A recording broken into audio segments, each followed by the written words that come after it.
அவங்கள எப்படி நான் மறப்பேன்? அவங்க தான் என்னுடைய உயிராச்சே, என் நெஞ்சில் குடியிருக்கும். Let me sing you goodie story, pay attention, listen to me. Thalapathy Vijay കുറിച്ചാണ് ഇന്നത്തെ എപ്പിസോഡ്. അപ്പോൾ എല്ലാവർക്കും വിജയ് ടാങ്കിൾ ടോക്സിലേക്ക് സ്വാഗതം. ഒരു വിജയ് സ്പെഷ്യൽ എപ്പിസോഡ്.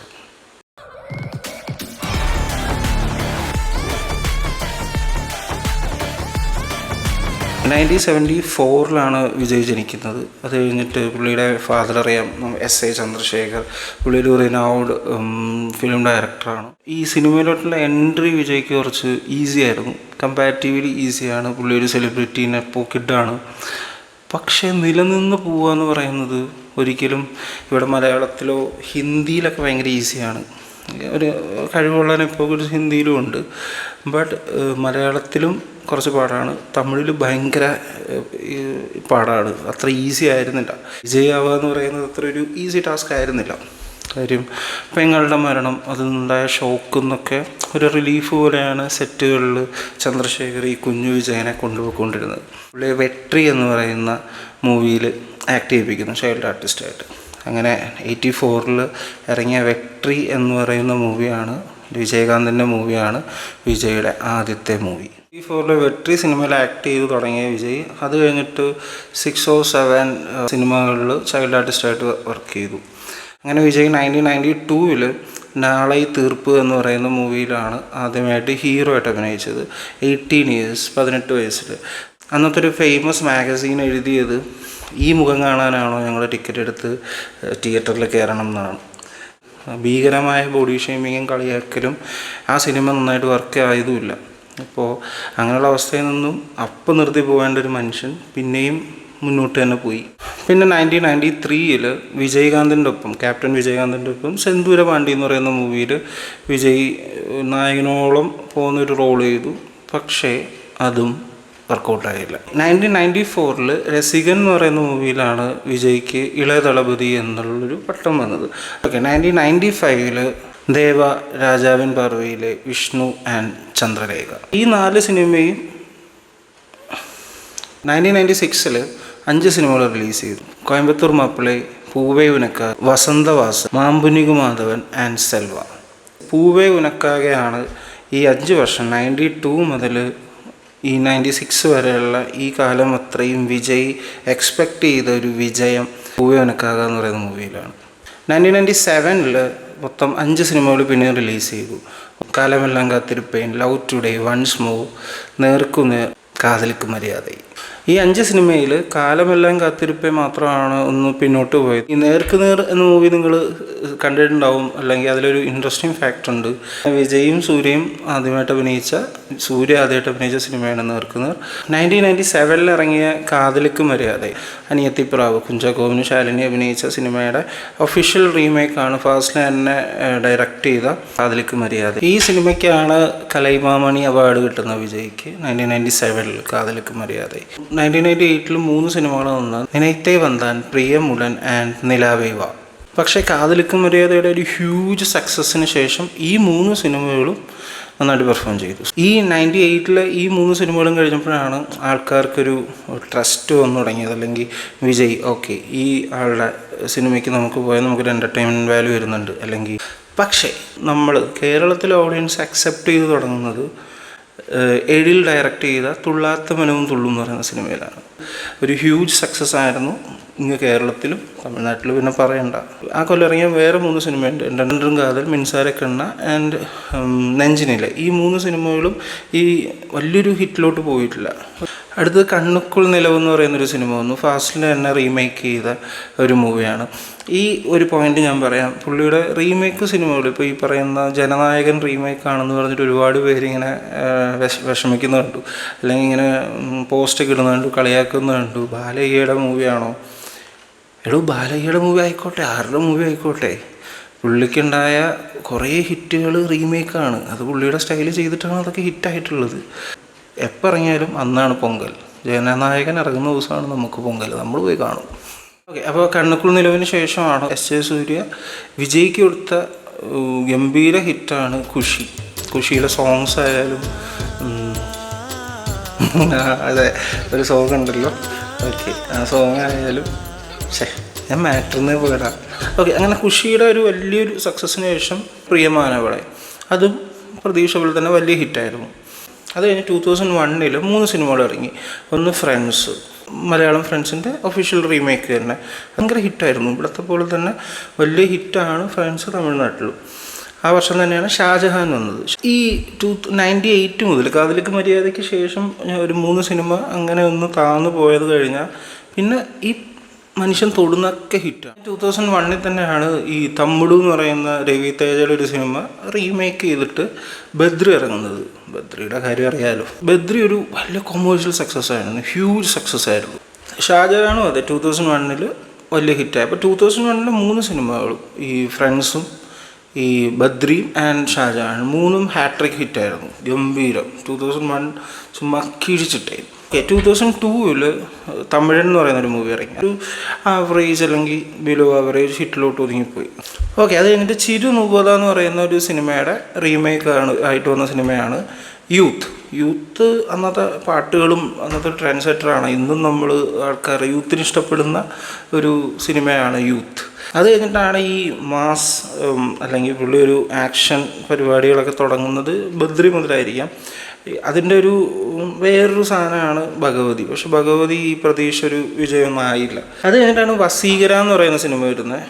നുവ് നാക്ക് നച്ചാവു എന്ന് പറയുന്ന ഒരു സിനിമയുടെ ഒഫീഷ്യൽ റീമേക്കാണ് വസീകര. ബട്ട് വസീകര ഒട്ടും വർക്കൗട്ട് ആവാതെ പോയൊരു സിനിമയാണ്. അത് കഴിഞ്ഞ് 2003 തന്നെയാണ് പുതിയ ഗീതയുടെ ഒരു വിവാദമൊക്കെ ഉണ്ടായിരുന്നു. അത് ഗീത എന്നാണ് സിനിമയുടെ പേരുണ്ടായത്. അത് വിവാദമായപ്പോഴാണ് പുതിയ ഗീതയെന്ന് മാറ്റിയത്. പക്ഷെ പുതിയ ഗീതയും ഒരു വലിയൊരു സക്സസ് കൊടുക്കാത്തൊരു മൂവിയാണ്. ആ വർഷം തന്നെയാണ് 2003 തന്നെയാണ് തിരുമല ഇറങ്ങിയത്. തിരുമല ഒരു ഗംഭീര ഹിറ്റ് കൊടുക്കും. അതുവരെ ഭയങ്കര റൊമാൻറ്റിക് ഹീറോ അല്ലെങ്കിൽ നമ്മ വീട്ടിൽ പുള്ളൈ എന്ന് പറയുന്ന ഒരു ഇമേജിൽ നിന്നും ഒരു ആക്ഷൻ, ഒരു മാസ് ഹീറോയിലോട്ടുള്ളൊരു ട്രാൻസിഷൻ, ക്ലിയർ മാസ് ഇമേജ് കൊടുത്ത സിനിമ ഈ തിരുമലയാണ്. അതുവരെ ഉണ്ടായിരുന്ന ലുക്ക് മാറി, ഉള്ള ഡയലോഗ് രീതി മാറി, ഡെലിവറി മാറി. തിരുമല ആൾക്കാരൊക്കെ പറയാൻ തുടങ്ങി സംതിങ് ഡിഫറെൻറ്റ്. അപ്പോൾ ഈ തിരുമല കഴിഞ്ഞിട്ട് ഈ കണ്ണ് വയ്ക്കാതിരിക്കാൻ പോലെ പുള്ളിക്ക് ഉദയ എന്ന് പറയുന്നൊരു മൂവിയാണെന്ന് തോന്നുന്നു. അത് ബോംബ് പടമായിരുന്നു.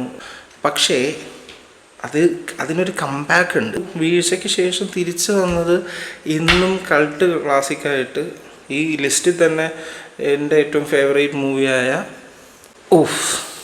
ഒരു ഹ്യൂജ് ഹിറ്റ്, പുള്ളിയുടെ കരിയറിൽ തന്നെ വലിയൊരു ഹിറ്റ് കൊടുത്ത സിനിമയാണ് ഗില്ലി. വെയിറ്റ് ചെയ്തിരുന്നതാണ് റിലീസ് ചെയ്യും. അപ്പം ഗില്ലി എന്തെങ്കിലും റിലീസ് ചെയ്യുകയാണെങ്കിൽ കാണണം എന്ന് വിചാരിച്ചിരുന്ന സിനിമയാണ്. ആൾക്കാർ ആഘോഷിക്കുകയാണ്. അത് കഴിഞ്ഞിട്ട് വന്ന സിനിമയാണ് തിരുപ്പാച്ചി പൊങ്കൽ തന്നെ ബ്ലോക്ക് ബസ്റ്റർ. അത് കഴിഞ്ഞിട്ടാണ് സച്ചിൻ. ഭയങ്കര ഡിഫറെൻ്റ് ആയിട്ടുള്ളൊരു മൂവിയാണ്. അതിലെ വിജയ് ഇങ്ങനെ നമുക്കിങ്ങനെ കൊഞ്ചിക്കാൻ തോന്നുന്ന പോലത്തെ ഒരു ക്യാരക്ടർ. കാണാത്തവരുണ്ടെങ്കിൽ ഞാൻ റെക്കമെൻഡ് ചെയ്യുന്ന ഒരു വിജയ് മൂവിയാണ്. തിരുപ്പാച്ചിയുടെ സക്സസ്സിന് ശേഷം പേരഡസ് ഡയറക്റ്റ് ചെയ്ത മൂവിയാണ് ശിവകാശി. Same result. തിരുപ്പാച്ചി ഹിറ്റായ പോലെ തന്നെ ശിവകാശിയും ഹിറ്റായി. 2006 അതാണൊക്കടെ എന്ന് പറയുന്ന ഒരു തെലുങ്ക് മൂവി റീമേക്ക് ചെയ്തിട്ട് ഒരു സിനിമ വന്നു. അതാണ് ആദി വെറും ആയിപ്പോയി, വർക്കൗട്ടായില്ല, ഫ്ലോപ്പ്. 2007 അടുത്ത സിനിമയാണ് പോക്കിരി. എങ്ങനെ എവിടുന്നും എല്ലായിടത്തുനിന്നും ഹിറ്റായ സിനിമ. എങ്ങനെ നോക്കിയാലും ഹിറ്റ് സ്റ്റാറ്റസ് അല്ലെങ്കിൽ ബ്ലോക്ക് ബസ്റ്ററായ ഒരു കൾട്ട് സിനിമ. അല്ലെങ്കിൽ അത് പ്രഭുദേവയുടെ ഡിറക്ടോറിയൽ ഡെബ്യൂട്ടായിരുന്നു. ഒരു ഗംഭീര, അതൊരു റീമേക്ക് മൂവി തന്നെയാണ്. അത് മഹേഷ് ബാബു ചെയ്ത സിനിമയുടെ റീമേക്കാണ് ശ്രദ്ധിക്കുക. അത് ഗംഭീര ഹിറ്റാണ് കൊടുത്തത്. വിജയ് വെറുതെ തകർത്ത് വാരിയിട്ട സിനിമ. അപ്പം ആ സിനിമയുടെ സക്സസ്സിന് ശേഷം ഡൗൺഫോൾ 2008 മുതൽ 2011 വരെ, ഒരു പക്ഷെ 12 എന്ന് പറയാൻ പറ്റില്ല, 11 വരെ ഉണ്ടായിരുന്നു. അതാണ് പുള്ളിയുടെ ഏറ്റവും മോശം സമയം. സിനിമകൾ ചെയ്ത ഈ കരിയറിലെ ആദ്യത്തെ ഞാൻ പറഞ്ഞ ഒരു 92 മുതൽ 97 വരെയുള്ള ആ 4-5 വർഷത്തേക്കാളും മോശമായിരുന്നു ഈ പറയുന്ന 2008 മുതൽ 2012 വരെയുള്ള ആ 4 വർഷങ്ങൾ. ഇറങ്ങിയ സിനിമകൾ ഞാൻ ഒറ്റ ശ്വാസത്തിൽ പറയാം. അത് ഓരോന്നും പറയേണ്ട കാര്യമില്ല, കാര്യം നമുക്ക് അത്ര നല്ല മെമ്മറീസുള്ള സിനിമയല്ല. പോക്കിരി കഴിഞ്ഞിട്ട് സെയിം ഇയറിൽ 2007 ഇറങ്ങിയ സിനിമയാണ് അഴകിയ തമിഴ് മകൻ. പക്ഷെ അഴകിയ തമിഴ് മകൻ അവരുദ്ദേശിച്ച പോലെയൊന്നും വർക്കൗട്ടായില്ല, ഫ്ലോപ്പ്. ഈ 2001 മുതൽ ഈ അഴകിയ തമിഴ് മകൻ വരെ ശ്രദ്ധിച്ചാൽ മനസ്സിലാവും, ഒരു ഹിറ്റ് ഒരു ഫ്ലോപ്പ്, ഒരു ഹിറ്റ് ഒരു ഫ്ലോപ്പ്, ഒരു ഹിറ്റ് കൊടുത്ത ഒരു ബ്ലോക്ക് ബസ്റ്റർ കൊടുത്താൽ നേരെ വന്നൊരു ഫ്ലോപ്പ് വരും. ആ ഫ്ലോപ്പ് കഴിഞ്ഞാൽ നല്ല സിനിമ ഉണ്ടെങ്കിൽ പോലും പെർഫോം ചെയ്യാതെ പോകും. അത് കഴിഞ്ഞാൽ ഗംഭീരമായിട്ട് തിരിച്ചു വരും. അത് കഴിഞ്ഞ് 2008 മുതലാണ് ഞാൻ നേരത്തെ പറഞ്ഞ ഒരു ഡൗൺഫോൾ സ്റ്റാർട്ട് ചെയ്യണത്. ഈ വർഷങ്ങളിൽ 4 ഫ്ലോപ്പാണ് വിജയ്ക്ക് വന്നത്: കുരുവി, വില്ല്, വേട്ടക്കാരൻ, സുര. അതിൽ സുര 50ാമത്തെ പടം കൂടെയാണ്. ഇതിനെല്ലാം ഭീകര ഹൈപ്പായിരുന്നു, ഭീകരമായി പൊട്ടിച്ചെറിയ പടങ്ങളാണ്. ഈ വില്ലെന്ന് പറയുന്നത് പ്രഭുദേവ തിരിച്ചു വന്നിട്ട് വീണ്ടും ഹിറ്റ് കൊടുക്കുമെന്ന് വിചാരിച്ചിട്ടാണ്, പക്ഷേ നിലം തൊട്ടിട്ടില്ല. അത് സുര ഞാനൊന്നും പറയുന്നില്ല, സുരയൊക്കെ പറഞ്ഞാൽ കരഞ്ഞു പോകും. ഇത് ഈ സിനിമകളെല്ലാം ഞാനൊരു പോക്കിരി മുതൽ എല്ലാ സിനിമകളും ഗോട്ട് വരെ എല്ലാം തിയേറ്ററിൽ ഫസ്റ്റ് ഡേ ഫസ്റ്റ് ഷോ പോയി കണ്ട ആളാണ്. സോ സുരയൊക്കെ പറയുമ്പോൾ നമ്മൾ കരഞ്ഞു പോകും. ഗംഭീര ഫ്ലോപ്പ്. ആ സമയത്ത് തന്നെ തമിഴിൽ കുറേ സ്റ്റാർസ് ഉണ്ട്. സൂര്യ ഒരു സൈഡ് കയറി വരുന്നുണ്ട്. സൂര്യ വാരണായരം ചെയ്യുന്നു, പിതാമഹൻ ചെയ്യുന്നു, അത് കഴിഞ്ഞ് അയൺ ചെയ്യുന്നു, സിംഗം ചെയ്യുന്നു, ഏഴാമറവ് ചെയ്യുന്നു. ഈ സമയത്തൊക്കെ സൂര്യ ഒരു വലിയ സ്റ്റാറായിട്ട് ഒരു ഭയങ്കര മേളിൽ പോവുകയാണ്. അതേസമയം തന്നെ ബാക്ക് ടു ബാക്ക് ഫ്ലോപ്പ് വരുവാണ്. വിജയ് പിക്ചറിൽ നിന്ന് ഔട്ടാകുമെന്ന് നമുക്ക് തോന്നി, നമ്മളൊക്കെ വിചാരിക്കുന്നൊരു സമയമാണ്. പക്ഷേ പുള്ളി ടയർ 1 നിന്ന് ഇറങ്ങുന്നേ ഇല്ല. പുള്ളി എപ്പോൾ ടയർ 1 ആക്ടേഴ്സിൻ്റെ ലിസ്റ്റ് കയറി അതൊന്നും ഇറങ്ങിയിട്ടില്ല. ഈ ഫ്ലോപ്പുള്ള സമയത്ത് ഇറങ്ങിയിട്ടില്ല. പക്ഷേ നമുക്ക് പേടിയായി തുടങ്ങി, ഇങ്ങനെ പോയാൽ പുള്ളി ഔട്ടാവും അല്ലെങ്കിൽ അതൊന്ന് താഴെ പോവും. കാര്യം ഒരുപാട് സ്റ്റാർസ് ആ സമയത്താണ് വന്നത്. സൂര്യ മാത്രമല്ല ഉള്ളത്. ആ സമയത്താണ് ആര്യ സിനിമകൾ ചെയ്യുന്നുണ്ട്, വിശാൽ സിനിമ ചെയ്തു വരുന്നു, ഈവൻ നരയൻ പോലും ഇവിടെ നിന്നൊരു സൂപ്പർ സ്റ്റാർ അവിടെ പോയിട്ടൊരു ഭയങ്കര സ്റ്റാർ മെറ്റീരിയൽ ആവേണ്ട നരയൻ, അജ്മൽ അങ്ങനെയുള്ളവർ വരുന്നു, ജീവ വരുന്നു. അങ്ങനെ സ്റ്റാർസിനെ കൊണ്ട് ഇങ്ങനെ ഭയങ്കര വലിയൊരു ഈ ഭരത്, അങ്ങനെ കുറേ സ്റ്റാർസ് ആ സമയത്ത് ഈ വിജയുടെ പേരിനൊപ്പം അജിത്തൊക്കെ അപ്പോഴും ഉണ്ട്. അജിത്തും വിക്രമും ഒക്കെ സിനിമ ചെയ്യുന്നുണ്ട്. വിക്രമിൻ്റേതായ രീതിയിൽ നിരത്തി പൊട്ടിക്കുന്നുണ്ട്, അത് വേറെ കഥ. പക്ഷേ അപ്പോഴും വിജയ്ക്ക് മേളിൽ ഇവരൊക്കെ വരുമോ, അല്ലെങ്കിൽ വിജയുടെ ഒപ്പം ഉള്ളവരൊക്കെ കയറി പോവുമോ, അല്ലെങ്കിൽ പുതിയ ആൾക്കാർ മൊത്തത്തിൽ കയറി വരുമോ എന്നുള്ളൊരു പേടിയിലാണ് നിൽക്കുന്നത്. അപ്പം ആ സമയത്ത് വിജയ്ക്ക് അനിവാര്യമായ ഹിറ്റ് പോരാ, ഒരു വലിയ കംബാക്ക് വേണം. അപ്പോൾ എങ്ങനെ നോക്കിയിട്ടും അത് കൊടുക്കാൻ വിജയ്ക്ക് വിശ്വാസമുണ്ടായിരുന്ന ഒരു ഡയറക്ടർ ചിലപ്പം സിദ്ദിഖായിരിക്കാം. അതുകൊണ്ടായിരിക്കും അടുത്ത സിനിമ സിദ്ദിഖായിട്ട് ചെയ്യുന്നത്. ആ പടത്തിൽ മലയാളികൾക്ക് ചെറിയ വിശ്വാസം ഉണ്ടാകും. കാര്യം നമ്മളിവിടെ മലയാളികൾക്ക് ഇഷ്ടപ്പെട്ടൊരു സിനിമയായിരുന്നു ബോഡി ഗാർഡ്. അപ്പോൾ അതിൻ്റെ റീമേക്കാണ് 2011 ചെയ്തത്, കാവലൻ എന്നുള്ള സിനിമയിൽ. ഈ കാവലൻ ഒരു ഹ്യൂജ് ഹിറ്റൊന്നുമല്ല, ഒരു ഗംഭീര ഹിറ്റ് കൊടുത്ത സിനിമയല്ല. വിജയുടെ ഒരു ഹിറ്റ് അല്ലെങ്കിൽ ബ്ലോക്ക് ബസ്റ്റർ ലെവലിലോട്ട് പോയ സിനിമയല്ല. പക്ഷേ ഈ മണ്ണൊലിച്ച് പോകുമ്പോൾ ഒരു പിടിവള്ളി കിട്ടുമല്ലോ, അങ്ങനെ ഒരു പിടിവള്ളിയായിരുന്നു വിജയ്ക്ക് കാവലൻ. അന്നും റിലീസിൻ്റെ ടൈമിൽ എന്തൊക്കെയോ ഇതേപോലത്തെ ഇഷ്യൂസ് ഉണ്ടായിരുന്നു. എന്നിട്ട് 3 മണിക്കാണ് സിനിമ റിലീസ് ചെയ്തത് 2011. ആ സിനിമ ഓക്കെ അങ്ങനെ പോയി. അത് കഴിഞ്ഞിട്ട് 2011 തന്നെ വേറെ സിനിമ വന്നു, വേലായുധം ആക്ച്വലി നല്ല എൻ്റർടൈനറാണ്, നല്ല സിനിമയാണ്. പക്ഷേ വിജയ്യുടെ സ്റ്റാർലത്തിനനുസരിച്ചുള്ളൊരു വിജയം കിട്ടിയില്ല. അത് എന്നാലും ഭേദമാണ്. ഒരു കംബാക്ക് എന്ന് പറയാൻ പറ്റില്ലെങ്കിൽ പോലും വിജയ്ക്കൊരു ഹിറ്റ് അല്ലെങ്കിൽ സൂപ്പർ ഹിറ്റ് എന്ന് പറയുന്ന ലെവലിലോട്ട് വന്ന സിനിമ തന്നെയാണ് വേലായുധം. അത് കഴിഞ്ഞ് 2012 എന്ന് പറയുന്നതിന് മുമ്പ് തന്നെ എനിക്ക് ഗൂസ് ബംസ് വരുന്നുണ്ടെങ്കിൽ, രോമാഞ്ചം വരുന്നുണ്ടെങ്കിൽ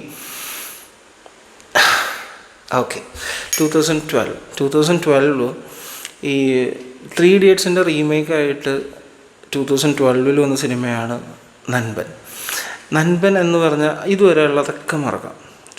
വിജയുടെ കരിയറിൽ ഇത്രയും നേരം നമ്മൾ ഡിസ്കസ് ചെയ്ത എല്ലാ സിനിമകളിൽ നിന്നും ഭയങ്കര ഡിഫറെൻ്റായിട്ട് ഫൈറ്റില്ല എന്നാണ് 3 ഇഡിയറ്റ്സ്. അത് തന്നെ വിജയുടെ ഫ്ലേവറിൽ, വിജയുടെ സ്റ്റൈലിൽ, ശങ്കറിൻ്റെ മേക്കിംഗ്, ശങ്കറാണത് ഡയറക്റ്റ് ചെയ്തത്, ശങ്കറിൻ്റെ രീതിയിൽ പ്രസൻറ്റ് ചെയ്ത ഒരു നല്ല സിനിമയാണ് നൻപൻ.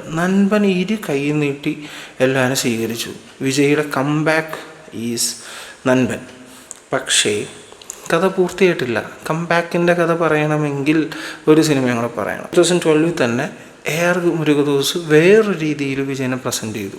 അതുവരെ കാണാത്ത ഈ 2 ഷർട്ട് ഇട്ട് ഒരുപാട് ട്രോളുകൾ കിട്ടിയ കാര്യമാണ് വിജയുടെ അപ്പിയറൻസ്, ഹെയർ സ്റ്റൈല്, രീതികൾ. ഇതിന്നൊക്കെ ഡിഫറെൻ്റായിട്ട് ഒരു പട്ടാളക്കാരനെ, ഒരു സോൾജറായിട്ടാണ് പുള്ളി പ്രസൻറ്റ് ചെയ്തത്. ബ്രൂട്ടൽ കോമഡിയൊക്കെ ചെയ്യുന്ന, എന്നാൽ വില്ലന്മാരോട് ഭയങ്കര ബ്രൂട്ടലായിട്ട് ടോർച്ചർ ചെയ്യുന്ന വളരെ ഡിഫറെൻ്റ് ആയിട്ടുള്ളൊരു പ്ലോട്ടിൽ വന്ന സിനിമ തുപ്പാക്കി. അതാണ് കംബാക്ക്. ഈ 2 സിനിമകളാണ് വിജയ്ക്കൊരു ഹ്യൂജ് കംബാക്ക് കൊടുത്തത്. ഇന്നത്തെ ഈ വിജയ്, ഇങ്ങനെ പടർന്ന് പന്തലിച്ച് നിൽക്കുന്ന ഈ വിജയിനെ ഫേമാക്കിയത്, അല്ലെങ്കിൽ ആ വിജയിലോട്ടുള്ള യാത്ര രണ്ടാമത് സ്റ്റാർട്ട് ചെയ്ത ഇയറാണ് 2012. 2 സിനിമയാണ് നൻപനും തുപ്പാക്കി. 2013 തലൈവ എന്നൊരു സിനിമ ഇറങ്ങുന്നത്. തലൈവ AL വിജയാണ് ഡയറക്റ്റ് ചെയ്തത്. AL വിജയ് മദ്രാസ് പട്ടണം എടുത്ത് കണ്ടിട്ട് വിജയ് അങ്ങോട്ട് ഡേറ്റ് ഓഫർ ചെയ്ത സിനിമയാണ് തലൈവ. ടൈം ടു ലീഡ് എന്ന് പറയുന്നൊരു ക്യാപ്ഷൻ ഉണ്ടായിരുന്നു, അത് വിവാദത്തിൽപ്പെട്ടിട്ട് റിമൂവ് ചെയ്തു. സോ അന്നേ ആർക്കൊക്കെയോ പേടിയുണ്ട്. ഓക്കെ, അത് ഒരു ഗംഭീര ഹിറ്റൊന്നുമില്ല, ഗംഭീര ബ്ലോക്ക് ബസ്റ്റർ ആയില്ലെങ്കിലും ലാഭം ഉണ്ടാക്കിയ സിനിമയാണ് തലൈവ. തലൈവ കഴിഞ്ഞ് 2014 നമുക്ക് ഭയങ്കര ഹൈപ്പ് ഉണ്ടായിരുന്ന ഒരു സിനിമയായിരുന്നു. കാര്യം നമ്മുടെ സ്വന്തം ലാലേട്ടൻ വിജയായിട്ട് തമിഴിൽ പോയിട്ട് ഒരു സിനിമ ചെയ്യുന്നു. ലാലേട്ടൻ്റെ അപ്പിയറൻസ്, അതിലെ പാട്ട്, അതിൻ്റെ പ്രമോ എല്ലാം വന്നപ്പോൾ നമ്മൾ ഭയങ്കര ഹൈലി ത്രിൽഡായിരുന്നു. പക്ഷേ സിനിമ ഇറങ്ങിയപ്പോൾ നമ്മൾ കുറച്ച് ലാലേട്ടൻ ഫാൻസിന് മോശമായിട്ട്, അല്ലെങ്കിൽ അത് ലാലേട്ടനെ പ്രസൻറ്റ് ചെയ്തത് ഒരു എതിരഭിപ്രായം ഉണ്ടായിരുന്നു. സ്റ്റിൽ അവിടെ അത് ഭയങ്കര വർക്കാണ്. ഇവിടെ ഉള്ളവർക്കും ചിലവർക്കൊക്കെ വർക്കായിരുന്നു. ഈ ജില്ല കഴിഞ്ഞിട്ട് ആ വർഷം ഒരു ബാങ് ഉണ്ടായി, ഒരു തീർ സാധനം. ഈ കത്തി എൻ്റെ ഫേവറേറ്റ് മൂവി ആവാനുള്ള റീസൺ എന്ന് പറഞ്ഞാൽ ജീവാനന്ദം എന്ന് പറയുന്നൊരു ക്യാരക്ടർ. വിജയുടെ ആക്ടിങ് കരിയറിൽ ഈ പല ക്യാരക്ടേഴ്സിനും ആൾക്കാർ പറയുന്നുണ്ടാവും, പക്ഷേ ജീവാനന്ദത്തിന് ഒരു പ്രത്യേക എസൻസ് ഉണ്ട്. ലോകോത്തര ക്യാരക്ടർ പുള്ളി അഭിനയിച്ച് തകർത്തു അങ്ങനെയൊന്നുമല്ല ഞാൻ പറയുന്നത്. പുള്ളി ചെയ്തുകൊണ്ടിരുന്ന ക്യാരക്ടറിൽ നിന്നും വളരെ ഡിഫറെൻ്റ് ആയിട്ടുള്ള, വളരെ സ്പെഷ്യാലിറ്റിയുള്ള ആക്ടിങ് തലങ്ങളുള്ള സിനിമ, ഒരു ക്യാരക്ടർ തന്നെയാണ് ജീവാനന്ദം. അതിൽ ഒരു മാസ സീനുണ്ട്. ഈ മാസ സീൻ എന്നൊക്കെ പറഞ്ഞു തുടങ്ങുന്ന ആ സമയത്തായിരിക്കും 2014. അതിനകത്ത് വിജയ് ഓൾഡ് ഏജ് ഹോമിൽ അവിടെ നിന്ന് ഇറങ്ങിപ്പോയിട്ട് അവരെ തല്ലുന്നു, ഗുണ്ടകൾ വന്ന് ആക്രമിക്കുന്നു എന്ന് പറയുമ്പോൾ തിരിച്ച് വന്നിട്ട് അവിടെയുള്ളൊരു അപ്പൂപ്പൻ്റെ അടുത്ത് നിന്ന് നമുക്ക് ഹോസ്പിറ്റലിൽ പോകാമെന്ന് പറയുന്ന സമയത്ത് അവിടെ നിന്ന് ആൾക്കാരെ തല്ലിയ ഗുണ്ടകൾ പോയിട്ടുണ്ടായില്ല. ആ ഗുണ്ട വിജയിയുടെ തോളത്ത് കൈ വയ്ക്കുമ്പോൾ വിജയ് റിയാക്ട് ചെയ്യുന്നത്, അത് മാസ്. 2015 അത് ഈ കണ്ണ് വയ്ക്കാതിരിക്കാനേ ഇത്രയും ഹിറ്റ് ബാക്ക് ടു ബാക്ക്, ഞാനൊരു 4 ഹിറ്റ് പറഞ്ഞില്ലേ, അപ്പോൾ പിന്നെ ഒന്ന് കാലിടറണ്ടേ, ഒരു കണ്ണ് വയ്ക്കൂലേ ആൾക്കാർ. അങ്ങനെ വന്നൊരു സിനിമയാണ് 2015 പുലി. കഴിഞ്ഞു, എനിക്ക് വേറെ ഒന്നും പറയാമല്ലോ, പുലി. അത് കഴിഞ്ഞ് 2016 ഒരു കംബാക്ക് വന്നു. അതാണ് കംബാക്ക് എന്ന് പറയാൻ പറ്റില്ല, പുലിയുടെ ക്ഷീണം തീർത്ത ഒരു സിനിമയാണ്. രാജാറാണി എടുത്ത് ഹിറ്റായി നിൽക്കുകയാണ് നമ്മുടെ അറ്റ്ലി. അപ്പോൾ അറ്റ്ലി ഇതേപോലെ വിജയിയായിട്ട് ചെയ്ത സിനിമയാണ് തെറി. അന്ന് ഒരു ആവറേജായിട്ട് തോന്നിയെങ്കിലും ഇപ്പോൾ നോക്കുമ്പോൾ ഏത് ലാംഗ്വേജിലായാലും ഏത് നടൻ ചെയ്താലും നമുക്ക് ഇഷ്ടമുള്ള സ്ക്രീൻ പ്രസൻസ് ഉള്ളൊരു നടൻ ചെയ്താൽ ഏറ്റവും നന്നായിട്ട് വർക്കൗട്ട് ആവുന്നൊരു തീമാണ് ഈ ട്രാൻസിഷൻ. ഭാഷയായാലും അങ്ങനത്തെ ട്രാൻസിഷൻ ഉണ്ടല്ലോ, വില്ലന് നായകന് വേറെ കഴിഞ്ഞ കാലമുണ്ട്, അത് എപ്പോഴും ത്രില്ലുണ്ടാക്കുന്ന സാധനം തന്നെയാണ്. അപ്പോൾ അങ്ങനെ വന്ന തെറി ഭയങ്കര ഡിഫറെൻ്റായിട്ട് തോന്നിയ സിനിമയാണ്. എന്നാലും ഇനി അങ്ങോട്ട് ഈ പറയുന്ന ആവറേജ് എന്ന് പറയുന്ന സിനിമയുടെ കാര്യമാണ്. സിനിമയിൽ നമുക്ക് തോന്നിയ കാര്യം, എനിക്ക് തോന്നിയ കാര്യമാണ്. സിനിമ കളക്ട് ചെയ്തതിൽ ഒരു ഡൗട്ടും വേണ്ട. കാര്യം എന്ന് വെച്ചാൽ അങ്ങനെ ആ ലെവലിലോട്ടുള്ളൊരു സ്റ്റാർഡത്തിലോട്ട് വിജയ് എത്തിക്കഴിഞ്ഞു. മിക്സഡ് റിപ്പോർട്ട് വെച്ചിട്ട് ഹിറ്റ് അടിക്കുക എന്ന് പറയുന്നത്, അല്ലെങ്കിൽ ബ്ലോക്ക് ബസ്റ്റർ ആക്കുക എന്നുള്ളൊരു ഫോർമുല പുള്ളി കണ്ടെത്തി കഴിഞ്ഞു. അപ്പോൾ ഇനി സിനിമ എങ്ങനെ ഉണ്ടെന്നുള്ളതിന് പ്രസക്തിയില്ല.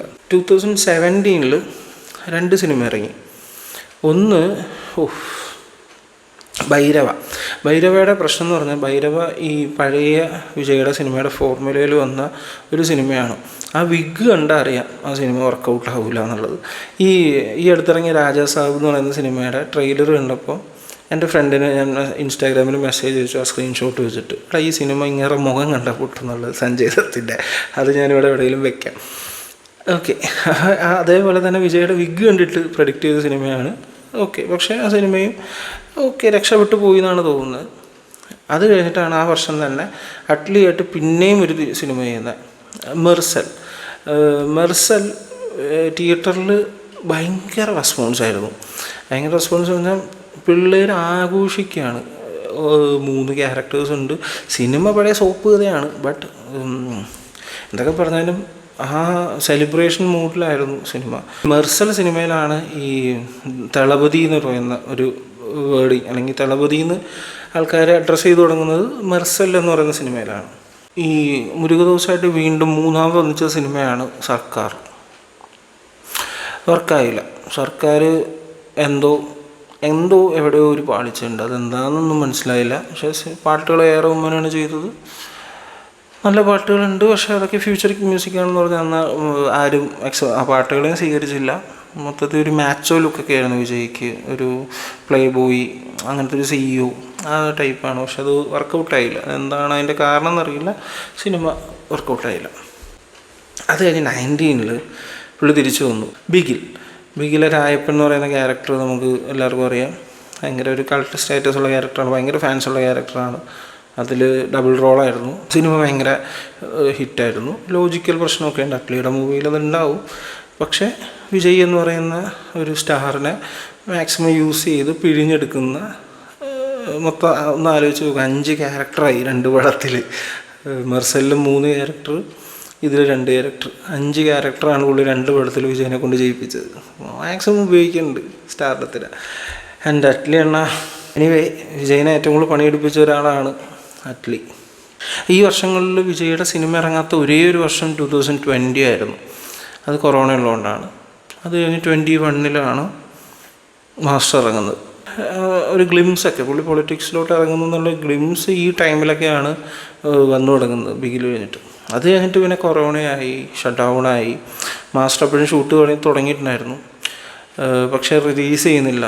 അതിന് തിയേറ്റർ കിട്ടുന്നില്ല. OTT വേണോ? അപ്പോൾ OTT വേണ്ട, ഞാൻ തിയേറ്ററിൽ തന്നെ ഇറക്കുമെന്ന് പറഞ്ഞിട്ട് മുന്നോട്ട് പ്രതിസന്ധിയിലായിരുന്ന സിനിമാ ലോകത്തെ, ഇന്ത്യൻ സിനിമ മൊത്തത്തിൽ ലോകത്തെ എല്ലായിടത്തും പ്രതിസന്ധിയായിരുന്നു കൊറോണ സമയത്ത്. ആ സമയത്ത് മുന്നോട്ട് വന്ന് സിനിമ റിലീസ് ചെയ്ത് ആളാണ് വിജയ്. അതാണ് മാസ്റ്റർ വർക്കായ സിനിമയാണ്. 50% ലോകേഷ്, 50% വിജയ്, അതൊക്കെ ശരിയാണ്. പക്ഷേ എവിടെയോ എന്തോ ഒരു പ്രശ്നമുള്ള സിനിമയാണ്. എന്നാൽ ആ ക്യാരക്ടർ ഭയങ്കര സ്റ്റൈലിഷാണ്, ഭയങ്കര ഓറയുള്ളൊരു ക്യാരക്ടറാണ്.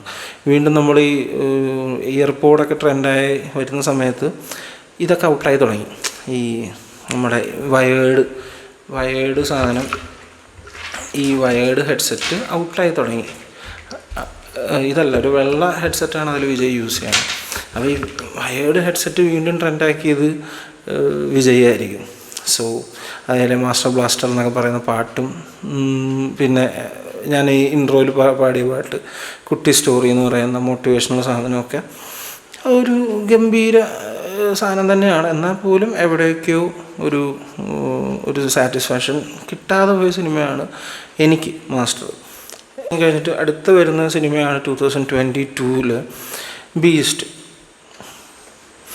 ബീസ്റ്റ്. ഫസ്റ്റ് ഡേ കണ്ടു, 4 മണിക്ക് വിജയ് ഫാൻസിൻ്റെ ഒപ്പം പോയി കണ്ടു. സന്തോഷമായിട്ട് അവരും കിടന്നുറങ്ങി, നമ്മളും ഉറങ്ങാൻ ശ്രമിച്ചു.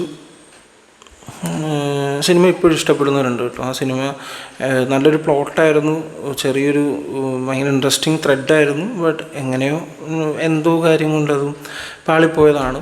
അത് ഇഷ്ടപ്പെടുന്നവരുണ്ട്. എൻ്റെ 1-2 ഫ്രണ്ട്സിന് ആ സിനിമ ഇഷ്ടമാണ്. അതുകൊണ്ട് ആ സിനിമ മോശം എന്ന് പറയുന്നില്ല, പക്ഷേ സിനിമ എല്ലാവരും സാറ്റിസ്ഫൈ ചെയ്യാൻ പറ്റാതെ പോയൊരു സിനിമയാണ്.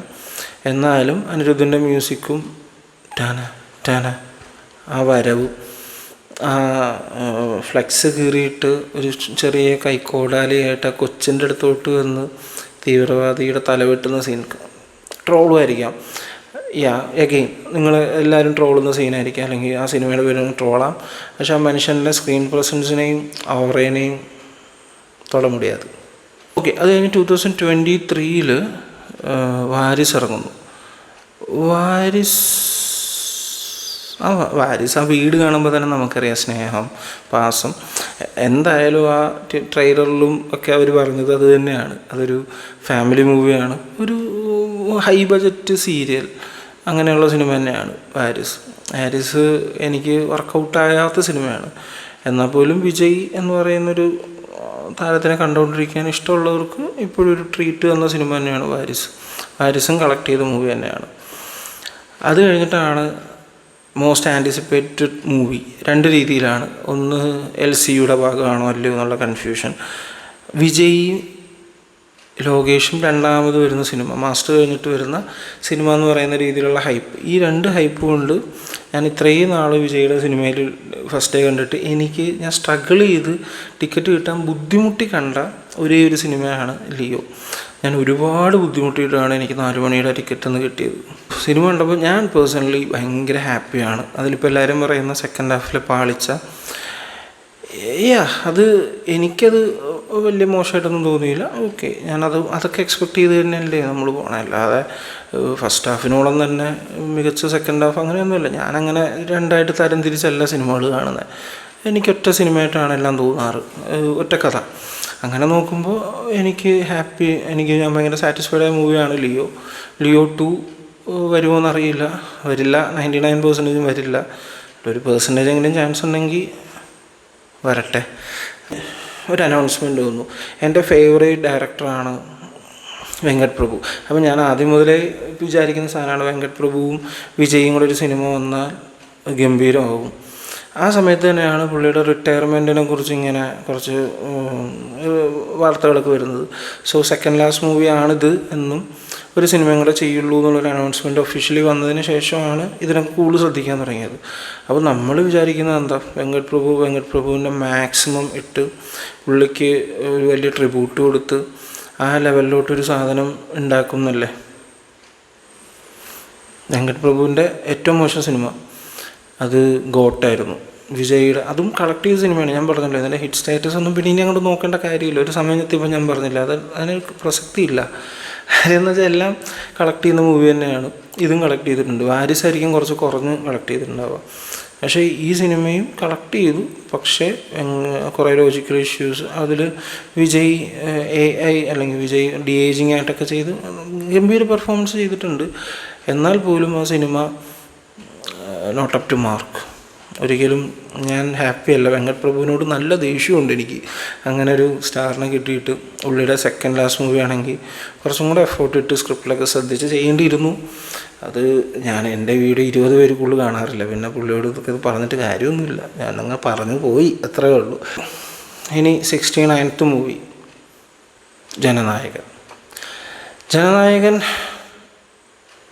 സെൻസർ ഇഷ്യൂസ് ഉണ്ട്, കേസ് നടന്നുകൊണ്ടിരിക്കുകയാണ്, എല്ലാം നമുക്കറിയാം. അതിൻ്റെ പിന്നിൽ കുറേ കാര്യങ്ങളുണ്ട്. അതൊന്നും നമുക്കിവിടെ സംസാരിക്കേണ്ട ആവശ്യമില്ല. സിനിമ എന്തായാലും ഇറങ്ങും. സിനിമ ഇറങ്ങുമ്പോൾ നമ്മൾ പോയി കാണും. അപ്പോൾ എനിക്ക് പറയാനുള്ളതെന്ന് പറഞ്ഞാൽ, ഇതിപ്പം ബാലയ്യയുടെ ഭഗവത് കേസരി എന്ന് പറയുന്ന മൂവിയുടെ റീമേക്കാണെന്ന് പറഞ്ഞിട്ട് ഒരുപാട് പേര് വിഷമിക്കുന്നത് കണ്ടു, ട്രോളുന്നത് കണ്ടു, ചിരിക്കുന്നത് കണ്ടു. ഒരു കാര്യം ഞാൻ ചോദിച്ചു, ഞാനിപ്പോൾ പറഞ്ഞ ഈ 68 സിനിമകളിൽ അതിലെത്ര എണ്ണം റീമേക്ക് ഉണ്ട്? കുറേ നല്ല റീമേക്ക്, ഒരു സിനിമ മാത്രമേ എന്തോ ഫെയിലായിട്ടുള്ളൂ, 1-2 സിനിമ ആദ്യം, അങ്ങനത്തെ എന്തോ സിനിമ. ബാക്കിയെല്ലാം വിജയുടെ കരിയറിലെ പൊൻതൂവലുകളായ സിനിമകളാണ്, ഹിറ്റ് മൂവീസാണ്. അല്ലെങ്കിൽ വിജയുടെ സ്റ്റൈലിൽ വളരെ വ്യത്യസ്തമായി ചെയ്ത സിനിമകളാണ്. ബാലയ്യ ഓക്കെ, ഒരു ട്രോൾ മെറ്റീരിയൽ നടനാണ്, നമുക്ക് ചിരിയാണ് പുള്ളിയെ കാണുമ്പോൾ. പുള്ളി നല്ല സിനിമകൾ ചെയ്തിട്ടുണ്ട്. പുള്ളിക്ക് ആക്ട് ചെയ്യാൻ അറിയാഞ്ഞിട്ട്, ബാലയ്യക്ക് ആക്ട് ചെയ്യാൻ അറിയാഞ്ഞിട്ടൊന്നുമില്ല. ആളങ്ങനെയാണ്, ആളുടെ ടൈപ്പ് സിനിമകൾ അങ്ങനെയാണ്, അങ്ങനത്തെ ഓഡിയൻസിന് വേണ്ടി ചെയ്യുന്നതായിരിക്കാം. അത് വെച്ച് ആ സിനിമയുടെ ഒരു റീമേക്ക് ആണിതെന്ന് പറഞ്ഞിട്ട് അതിനെ ബോംബാണെന്ന് പ്രതീക്ഷിക്കുന്നതും മുൻവിധിക്കുന്നതും ശരിയല്ല. അത് ആളുടെ രീതിയിൽ വിജയുടെ സ്റ്റൈലിൽ വിജയ് ഗംഭീരമായി ചെയ്യും എന്ന് ഞാൻ വിചാരിക്കുന്നു. ആ സിനിമ ഇറങ്ങട്ടെ. എന്നാണോ ഇറങ്ങുന്നത് അന്നാണ് നമുക്ക് ആഘോഷം. കാത്തിരിക്കാം. അപ്പോൾ ഇത്രയും നേരം ഈ വീഡിയോ കണ്ടുകൊണ്ടിരുന്ന എല്ലാവർക്കും നന്ദി. നമ്മൾ വിജയ് എന്ന് പറയുന്ന താരത്തെക്കുറിച്ചും പുള്ളിയുടെ ഒരു കരിയർ അനാലിസിസും പിന്നെ എന്നിലൂടെ എന്താണ് വിജയ് എന്നുള്ള കാര്യങ്ങളൊക്കെയാണ് ഡിസ്കസ് ചെയ്തത്.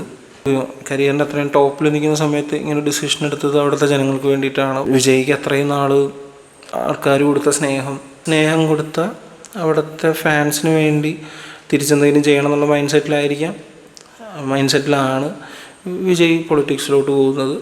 ഞാനൊരു കടുത്ത വിജയ് ഫാനൊന്നുമല്ല. എന്നാൽ പോലും വിജയിനെ ഇഷ്ടപ്പെടുന്ന ഒരാളാണ്. ആ വിജയി മനസ്സുകൊണ്ട് ആഗ്രഹിക്കുന്ന കാര്യങ്ങൾ നടക്കട്ടെ എന്ന് ആശംസിച്ചുകൊണ്ട്